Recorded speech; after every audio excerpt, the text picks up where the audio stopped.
Hello there and welcome to LearnBytes, the show that delivers bite-sized pieces of wisdom so you can learn how to increase your efficiency and productivity, embrace your natural creativity and lead with impact.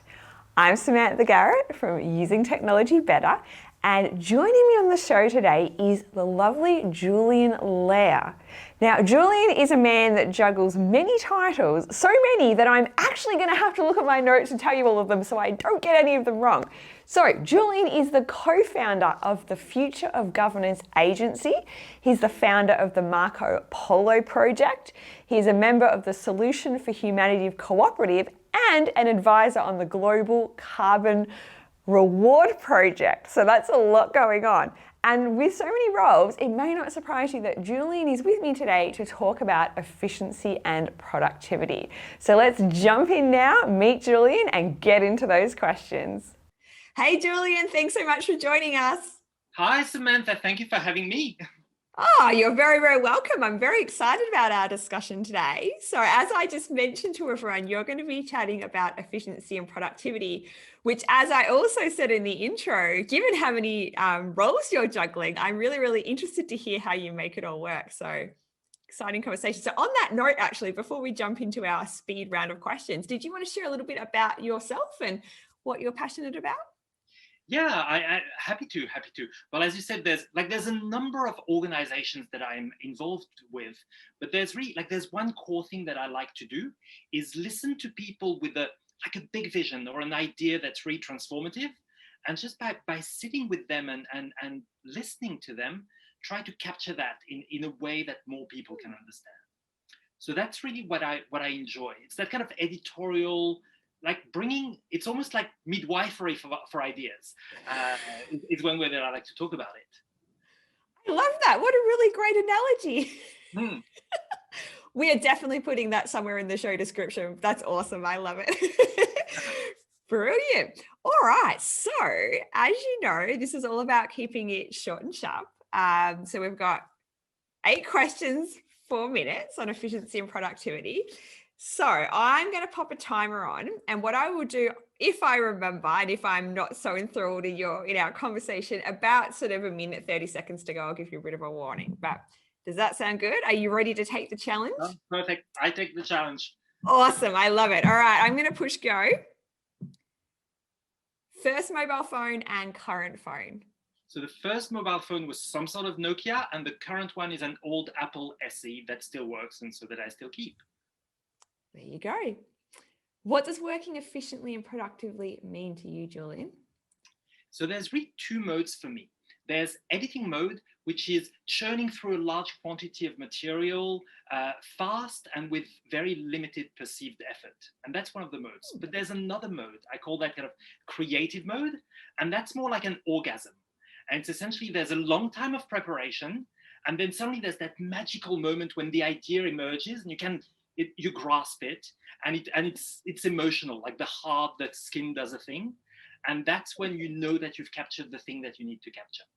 And I really try to remember that there are those 2 modes and alternate between them.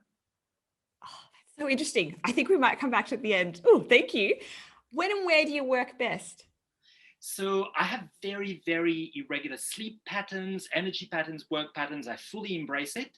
So the best is the days when I wake up very early. I sometimes wake up 5 a.m., ride my bike to Albert Park, sit at a cafe. There's a few that open before 6, and I do my best work between 6 and 8 a.m. in the morning. Favorite app for helping you be more efficient or more productive?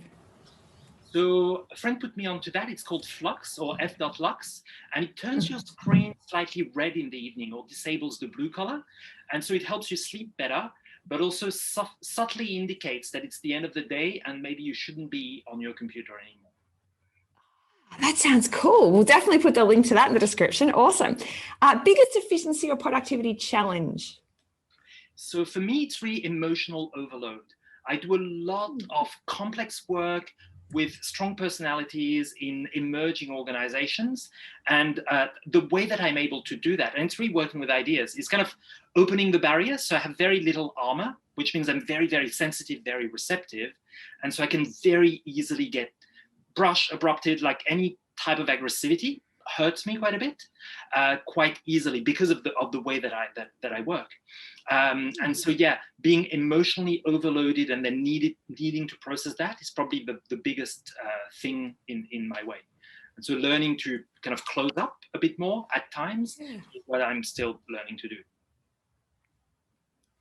So that always leads in very well to the next question. So what's the number one thing you have done that's sort of had the biggest impact on your efficiency or your productivity?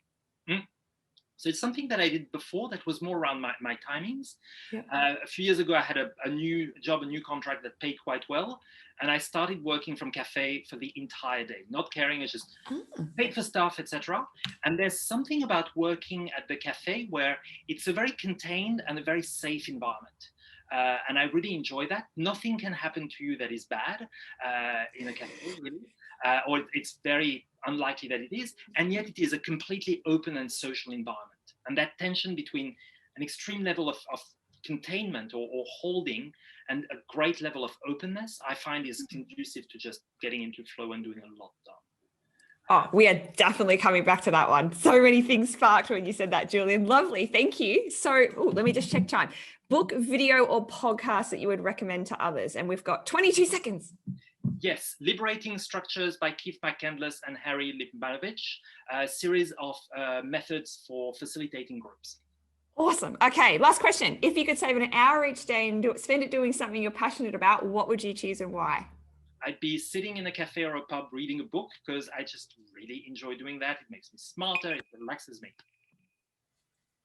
Look at that. Bang on 4 minutes. Whoa, it's like winner. That's so good. Thank you, Julian.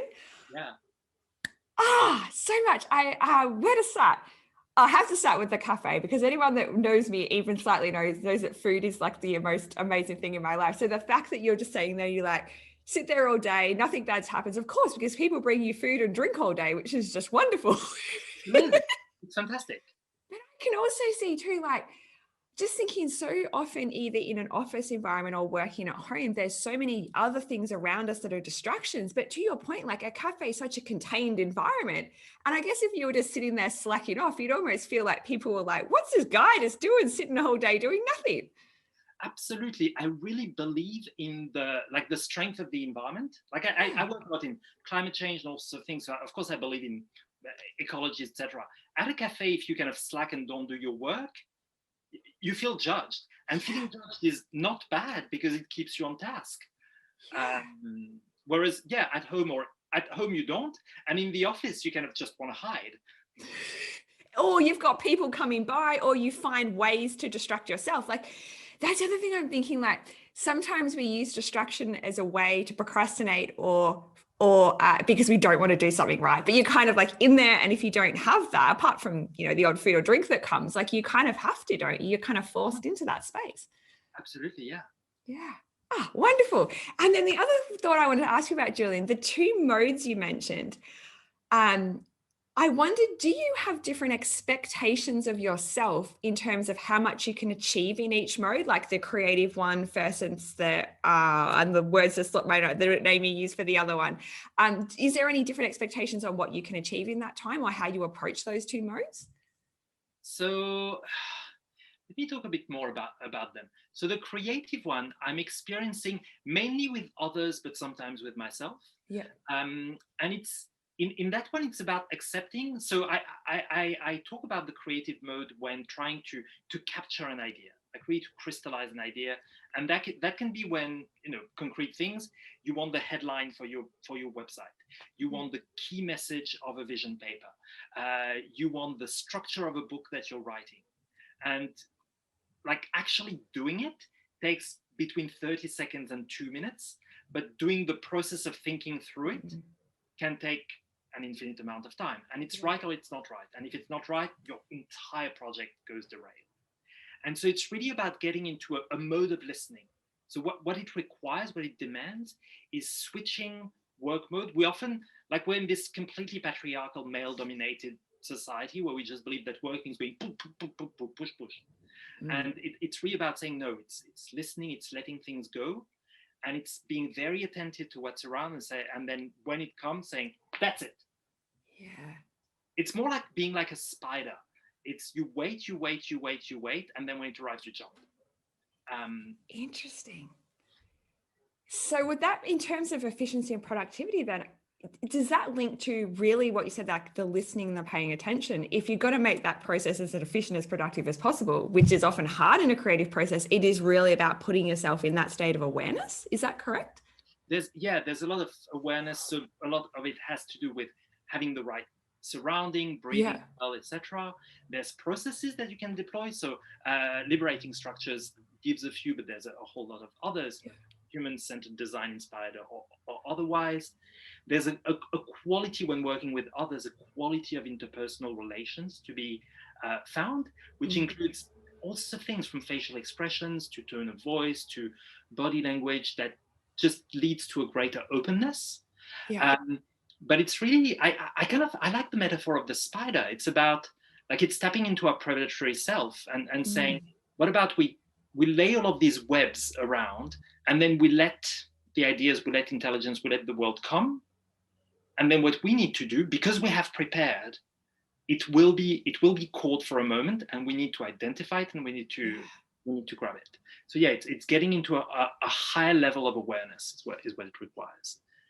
And also sounds like patience, which I know is one of the virtue of the spider as well, because really it is like laying that trap, as you said, and then patiently waiting, which often, again, people think of efficiency and productivity and don't put patience with that, but I can so see that link.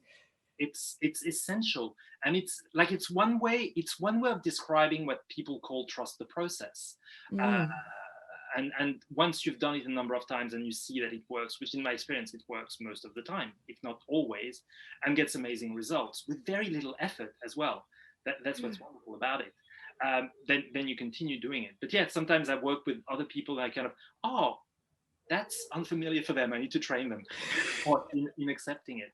But it absolutely is about patience and accepting. It's about accepting that the good work that you do doesn't depend just on like your unique capacity to generate, but more your capacity to discriminate and judge well. Yeah, so it's not just about outputting, which is often, again, what we typically think. It's judgment. And a lot of, like, we tend to think about work about doing, but another element of work, of productivity, of life is deciding. And the worst thing you can do is make the wrong decision and then work very, very hard to try and follow up on the wrong decision. And so that's about saying, well, what's important is to make the right decision. That is the number one most important thing you can do. And all your attention should be placed on making the right decision, because then everything becomes good and easy. And that's such a unique perspective. Thank you so much, Julian. I feel really privileged to have heard that. So wonderful. Well, I think we can leave it there with so much wisdom you share for the listeners, which is lovely. So before we do say goodbye to you, though, where can people find you, reach out to you, learn more about your ideas? So I'm the only person with my name in Australia, possibly in the world, Julian Leyre, Leyre. So if you Google me, you'll find me on LinkedIn. I also have a personal website, julienleyre.com. I do editing, etc. And I also write a reflective blog at julienleyre.me. So those are the best ways to contact me. Wonderful. I'll pop all those links below for everyone. Excellent. So thank you again so much, Julian. See you later. Bye-bye. Bye. Hello, it's me again. Thanks so much for tuning into the show today. I hope you enjoyed that. It was such a unique perspective that Julian had. So I'm really glad that I had an opportunity to chat to him and bring that to you. And I was just so taken with the idea of working in the cafe as an efficiency and productivity tool. I mean, if that is not permission for all of us to go and work in a cafe tomorrow, then I don't know what is. So enjoy that one. All right, so that's it for the show today. But as always, if you've not yet subscribed to the Using Technology Better YouTube channel and you're watching us on YouTube, I highly recommend you do that, so then you'll be notified when we have a new show available. If you're listening to the podcast version, you can also follow the show so you can keep up to date there.